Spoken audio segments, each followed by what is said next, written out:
লুৰিণজ্যোতি গগৈ, অখিল গগৈ, এই তিনিটা গগৈক আপোনালোকৰ লাগে নে হিমন্ত বিশ্ব শৰ্মাক লাগে?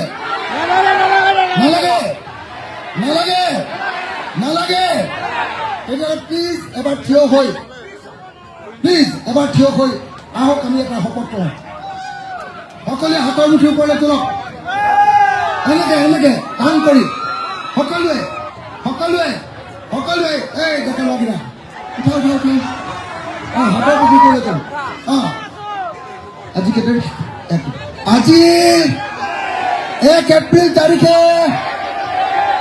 খোৱাঙত হোৱা বিশাল গণসমাৱেশত অসমবাসী ৰাইজে সিদ্ধান্ত গ্ৰহণ কৰে যে এইবাৰ অসমত বিৰোধীসকলৰ সন্মিলিত চৰকাৰ গঠন কৰিব।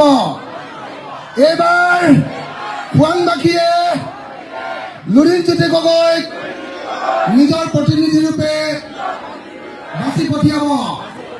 জয়